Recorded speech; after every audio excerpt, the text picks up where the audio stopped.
Voilà, et on plonge dans un autre monde, un monde de féerie, un monde mystérieux,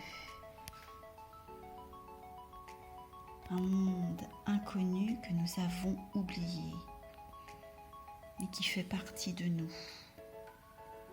C'est comme ça que je les ressens en fait, ces jeux. Ils ont chacun leur caractère, chacun leur personnalité.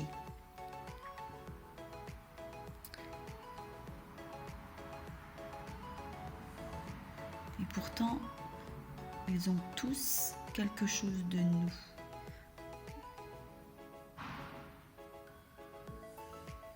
C'est comme si ils appartenaient à des mondes oubliés, des mondes auxquels on a appartenu, que nos différentes incarnations ont visité, ou même peut-être parfois que l'on a visité dans nos rêves.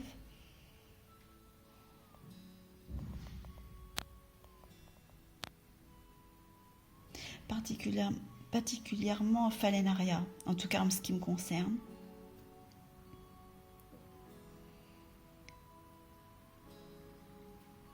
Parce que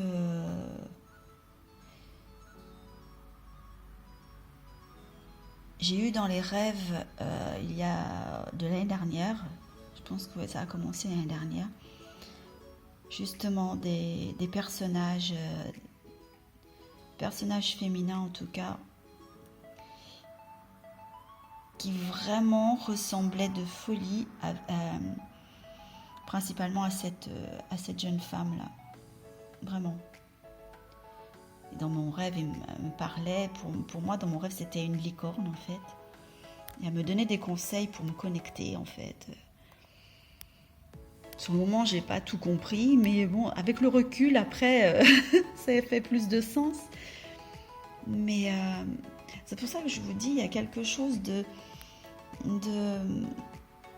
je sais pas, ouais, de mystérieux et de commun, quelque chose que l'on a en nous et qui sont ressortis de manière magnifique sous la plume et les pinceaux de Gabriel dans ses oracles. Ce ne sont pas simplement des oracles, ce sont des œuvres d'art pour moi. Il y a beaucoup de poésie, de mystère, je ne sais pas, ils ont quelque chose de particulier qui leur appartiennent, qui n'appartiennent qu'à eux.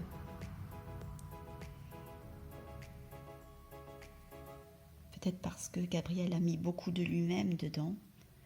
De toute façon, chaque personne qui crée un oracle en général, à mon sens, met beaucoup de lui. Mais on ne ressent pas la même chose forcément dans tous. On a l'impression que pour certains, c'est un peu plus mécanique, un peu plus convenu. Et là, non. Il y a une recherche particulière, il y a une vision particulière, il y a des ressentis, il y a... Et ça, je ne suis pas la seule à l'avoir constaté.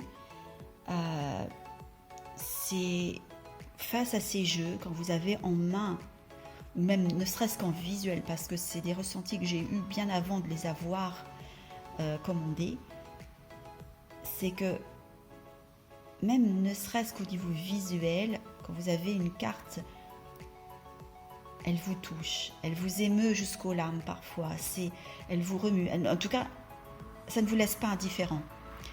Il y a quelque chose de profond. C'est pour ça que j'ai vraiment la sensation qu'elles ont un lien très fort avec nous, en fait. Avec une partie de nous-mêmes, de notre être. Et c'est peut-être ça qui fait qu'elles sont exceptionnelles et que ces jeux vont parler d'une manière très particulière. En plus, Gabriel a eu l'intelligence dans leur conception, de, en fait, de les aborder avec des lectures totalement différentes et qui se complètent et, euh, et que l'on peut aborder différemment, enfin, selon notre sensibilité, selon nos ressentis. Donc du coup, ce sont des choses qui sont très parlantes à beaucoup de personnes. C'est un peu comme des lectures à tiroir.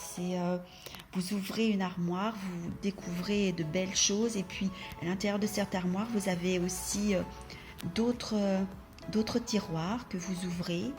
Et puis tout au fond des tiroirs, il y a des petits coffrets secrets avec des clés. C'est euh,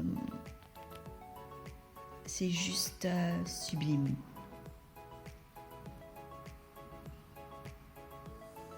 Voilà pour ce partage avec ces 3 magnifiques oracles. Voilà, je vous laisse là et je vais peut-être faire donc une petite revue pour l'absolu et l'outre chimère. Voilà, de quelques minutes, juste pour vous donner le goût et l'envie peut-être de les acquérir. Et même si vous ne tirez pas les cartes, même si vous n'avez pas d'appétence pour ce genre de choses, simplement pour regarder des vidéos là-dessus, à mon sens, ça vaut le coup de les acquérir juste pour leur beauté et pour leur énergie. Voilà, je vous dis à très vite pour un nouvel épisode.